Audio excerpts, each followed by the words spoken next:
35 of the first 39 Have Gun Will Travel scripts were TV adaptations.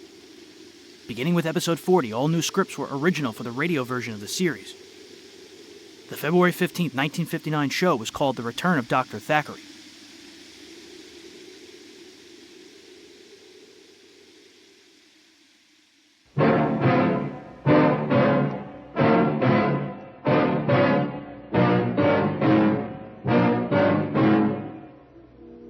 If the girl that's being held prisoner has been harmed in any way, you two men can toss coins to see which one I gunned down first.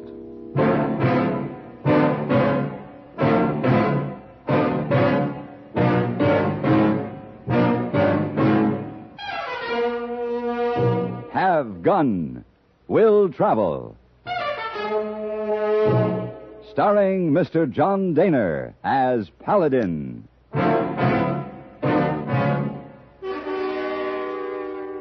San Francisco, 1875.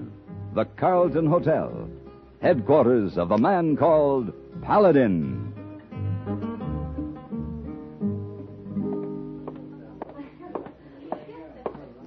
Oh, Mr. Paladin.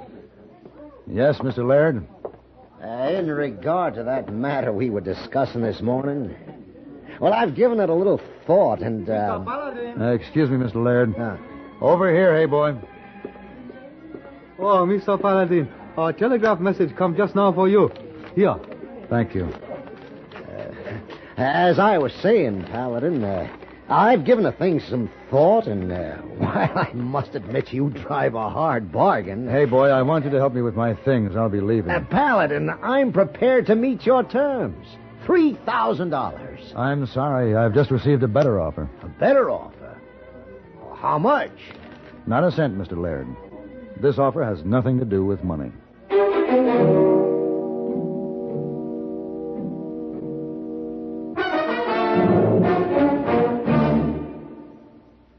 Dandruff bothers most men, most women too, so listen.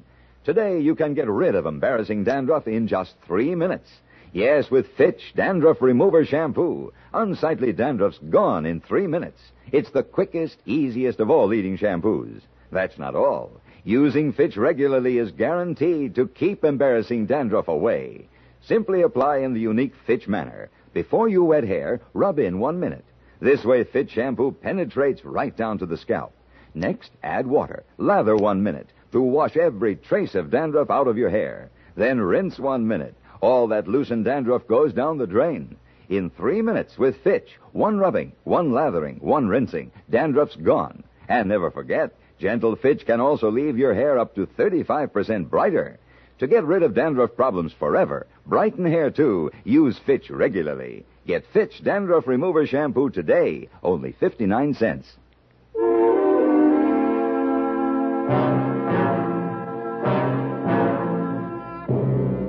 The telegram read, "Need you urgently. Barton Ranch, 3 Rivers, California." That's all. But that was enough because it was signed Phyllis Thackeray. 3 Rivers wasn't far, a hard day's ride. And as I rode through the spring morning, I thought about Dr. Phyllis Thackeray. Our trails had crossed just once, briefly, but I'd never forgotten her. A courageous doctor and a very special kind of a woman. It was near sundown when I rode up to the Barton Ranch house.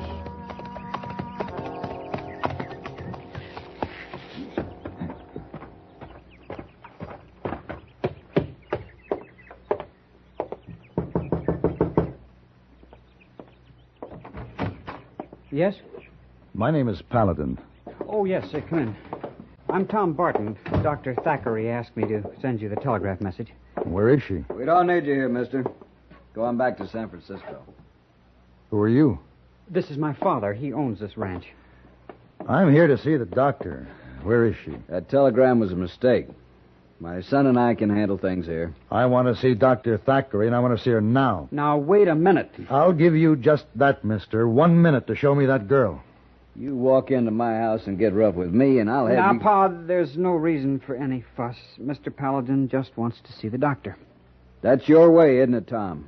Back away from anything tougher than a steak. Fall over and play dead when the man tells you to. That's not true, Pa. I just don't believe in fighting when there's no fight called for. Nor at any other time. Where is the doctor? There, in the study.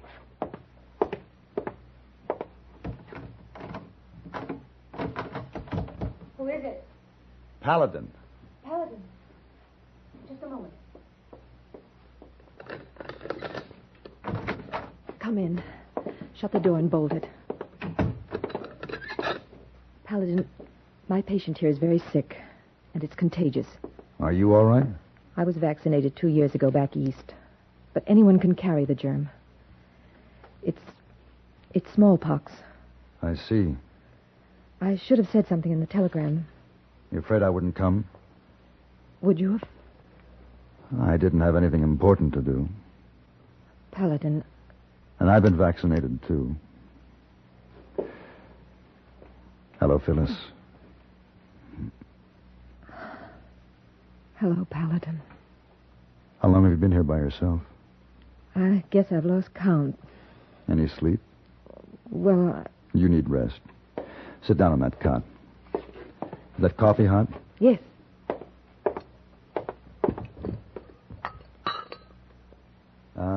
You take a half teaspoon of sugar, don't you? You remember. Lots of things. Here. Thank you. Why did you send for me? To help me do my duty as a doctor. At the point of your gun, if necessary. Uh-huh. It's serious, Paladin. The man on the cot over there, Nate, was the chuck wagon cook on the roundup. They sent him back to the ranch when he got too sick to work. He could have infected every man in the outfit. I have to see that each one of them is vaccinated. Well? There's a supply of vaccine at Fort Landis, and I've sent them a telegraph message. But it'll be 3 days before it gets here. The men will be back in the morning. 3 days. Can't they wait? Those men have worked 6 months without a break. They have 6 months' pay coming. They'll be so anxious to get paid off and get into Stockton, they won't wait for anything. Well, when you explain about the smallpox... Well, that's the trouble. We have to keep that a secret. They'd run like rabbits if they knew. You want me to keep them here? Yes. Paladin, you'll have to. All right, I'll do what I can. And Dr. Thackeray, you'll have to get some sleep. Oh, no, Come on. Lie down there. I'll cover you with this blanket. But, Nate... I'll watch Nate. If there's any change, I'll call you. Now, come on. Settle down. Get some rest. I'll take over.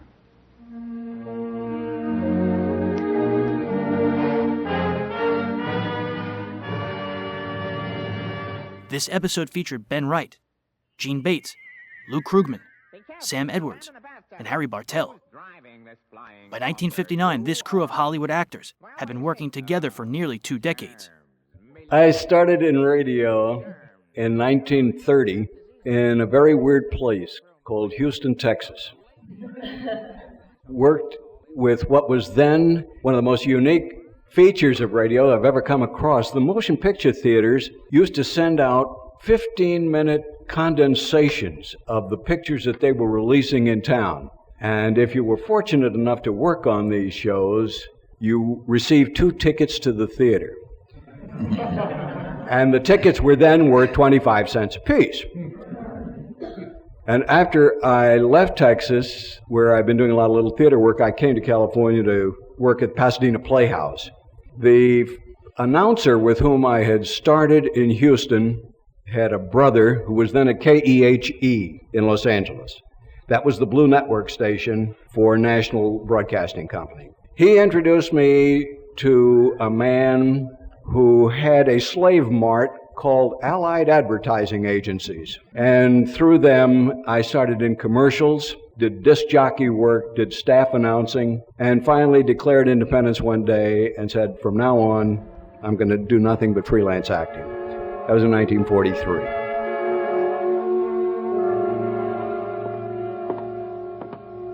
Oh, Paladin, how's Nate?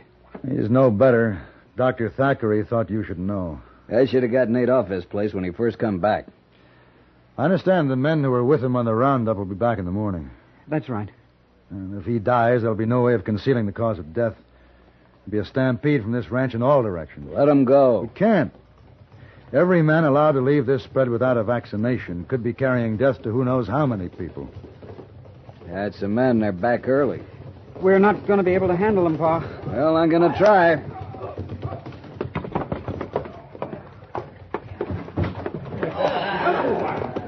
You're back early, Fred.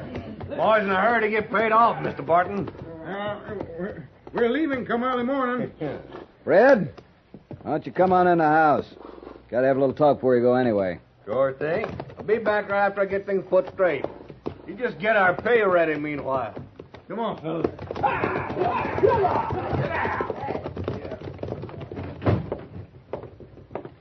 Yeah, Missy ain't going to be able to handle those men. Look, they work for you. Which of you is going to give the orders to keep them here? I didn't ask for this fuss. Tom? Well, Fred Cooley's the range boss. It'd be a waste of breath talking to him. He'll do what he wants. No, he won't. He'll do what he's made to do. What you tell him to do, Tom. But Fred won't listen to me. Tom, you went against my orders, getting that female doctor in here, keeping Nate on the place. You started this. Now let's see you try to finish it. Now, wait a minute, Pa. This will be your ranch one day, son. You ought to be running it now. He's right, Tom. Sooner or later, whoever is foreman will have to start taking orders from you. Nobody's going to stand by you with a gun for the rest of your life. Yeah, I guess you're right. I'll try. I hope he does it. He wasn't such a weakling. Tom will be all right. He's got no gumption. You gotta fight, Paladin. Talk's no good. Barton, I've let my gun speak for me too many times. Believe me, words are better. We'll see.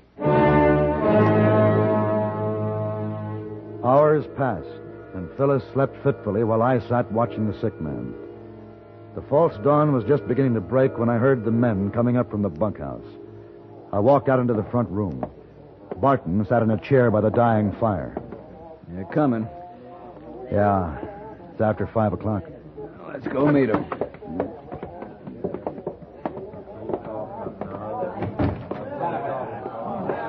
Well, boys, Mr. Barton, what about this here talk of Tom's? I think you ought to apologize. Steve Pauly here thinks Tom was serious about our not getting paid off this morning. You ought to apologize. Steve, just simmer down. Now, I said Tom was funning with us. Who was right, Mr. Barton, me or Steve? Where's Tom? What about our money, Mr. Barton? We want it now, don't we, boys? We sure do. And that's how it'll be. There's a strong box in your study, Mr. Barton. You get our money out and ready now. We're riding out sunup. Cooley, you're talking to me now, not my son. I know who I'm talking to. Now, wait a minute. I ain't waiting, not at all. Either you open that safe or we break it open right now. You step up onto this porch, I'll put a bullet in you. Well? You can't shoot us all, Mr. Barton. And that money is due. He said you're not going in there. What's your business here, mister? I'm just helping a friend. All right. Sunup's in an hour. It's going to take me that hour to gather my gear together. Then I'm coming right back here for my pay and riding out. Don't try to stop me. It's up to you. You know something, mister? You're right. It is up to us. Now, hold on. I ain't gonna hold on for nobody. I don't figure to wait until sunup. Don't be a fool. He's not hurt bad. A couple of you men get him back to the bunkhouse and take care of that arm. We'll do just that, mister. And then we'll be back.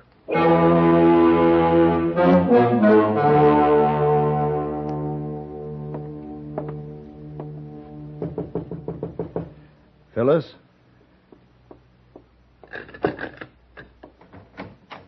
Paladin, come in. I heard shots. That's all right. How's your patient? His pulse is steadier. Fever's no better, though. If he can only make it until daylight, he'll have a chance. More quinine? Not for a while. Is there anything I can do for you, then? Yes. Talk to me. Keep me awake. Talk to you. That's not so easy anymore. You've never had any trouble finding words. Well, the words are easy enough. The words that don't count. But now, with you, it's different. Is it, Paladin? It's because we're the kind of people we are. What kind of people are we, Paladin? We're neither of us ready for marriage. You have to go on with your work because it's important to you and to the people who need you. And you have to go on with your work because you're you. Yes. Paladin, I'm confused. Have you been proposing? No. No, I've been explaining why I haven't proposed. Oh. Well, it's flattering. I know there aren't many women to whom you feel it necessary to explain why you're not proposing. This is the first time. I believe it's time now for Nate's quinine. Can I help? No, I think... Paladin. He's better. His fever's dropped.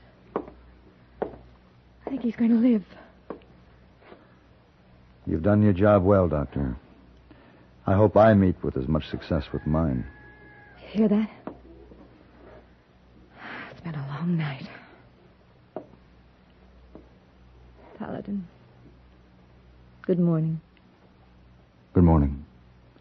I'm glad, I guess, Hmm? that we're the kind of people we are. Oh. Of course. For now. Well, you've got work to do. I'll see you later. Where are you going? Out front. I've got a little job to do at sunup.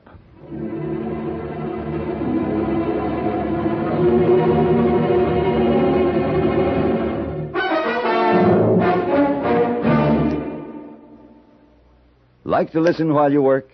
Then here's a reminder that each Monday through Friday over most of these CBS radio stations, you'll find a wealth of dramatic serials that are designed to keep you the best of company. We don't guarantee that they'll turn your housework into play, but they will help to speed it along. So you plan to listen. Take The Couple Next Door, for instance. Family comedy at its hilarious, warm-hearted best. You can be sure of one chuckle after another as you listen to the daffy diary of Mr. and Mrs. Piper and their small brood. The Pipers are prone to a peck of pretty pickles, which means for you, a peck of smiles. You'll enjoy hearing such long-time favorites as The Couple Next Door, The Romance of Helen Trent, Right to Happiness, Ma Perkins, The Second Mrs. Burton, Young Dr. Malone, and Whispering Streets. Each Monday through Friday, make it a point to keep your dial set for CBS Radio and first-rate daytime dramatic entertainment.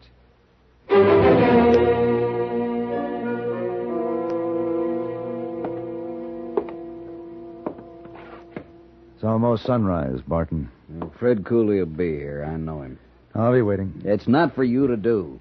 I don't like this letting another man do my work or my son's work. Hey, where is Tom? He's still out somewhere. I guess he just don't have what it takes. I'll have to handle this myself. I'll be back. Tom?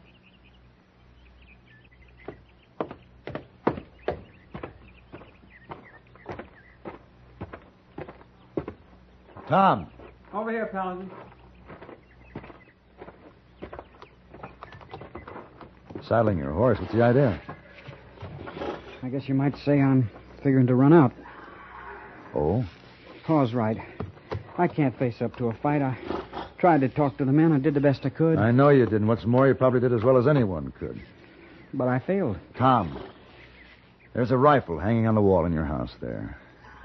It's a symbol of an unfortunate truth. Sometimes talk has to be backed up with action. Paul don't think too much of me. He thinks you're a weakling, and he'll be sure of it if you run away. Your father's trying to give you a chance to prove yourself.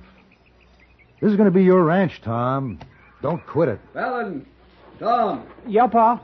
Dr. Thackery, she's hurt. Come on.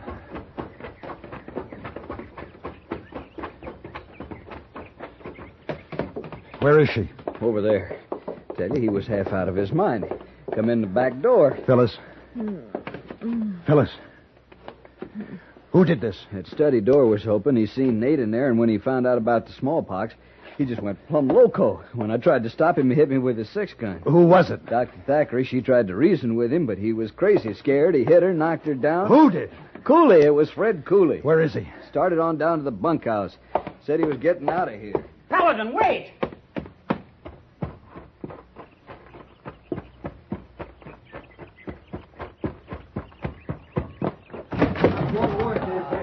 Cooley! Go away, Paladin. I'm leaving this place fast. Not now.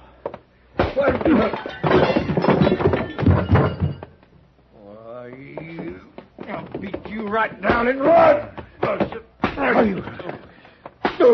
No. Paladin! No. Paladin, you're trying to... Paladin, That's enough, Paladin. I'm telling you. And this rifle's going to back up my words. It's one thing to shoot a man, another to beat him to death. I'll put a bullet in you if I have to. I'll handle this. All right. Yeah. All right, Tom. It seems like you've kind of taken over the running of things, doesn't it?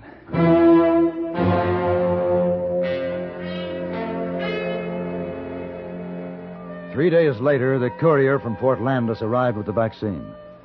With this newfound authority, Tom had no trouble keeping the men in line. The iron hand in the velvet glove on a rifle butt. Are the men ready, Paladin? As soon as you are, Doctor, they're lined up outside. The sleeves rolled up? Mm-hmm. They don't quite know what to expect, but Tom's holding them there with a rifle. You know, you're quite a doctor. When I became a doctor, I took an oath, which in part says, I will prescribe for the good of my patients according to my ability and my judgment. Draw your gun, Paladin, and bring 'em in.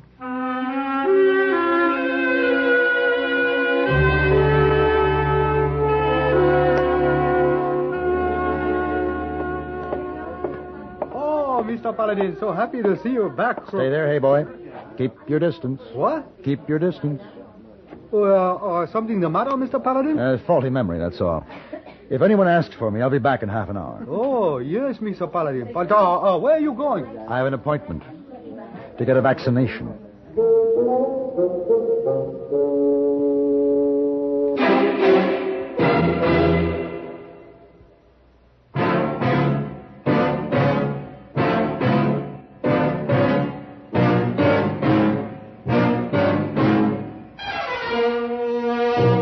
Have Gun, Will Travel. Created by Herb Meadow and Sam Rolfe, is produced and directed by Norman McDonnell and stars John Daner as Paladin, with Ben Wright as Hayboy. Tonight's story was written by Stanley Silverman and Sam Rolfe and adapted for radio by Ann Dowd. Featured in the cast were Gene Bates, Sam Edwards, Harry Bartell, Lou Krugman, and Lawrence Dobkin. Hugh Douglas speaking. Join us again next week for Have Gun, Will Travel.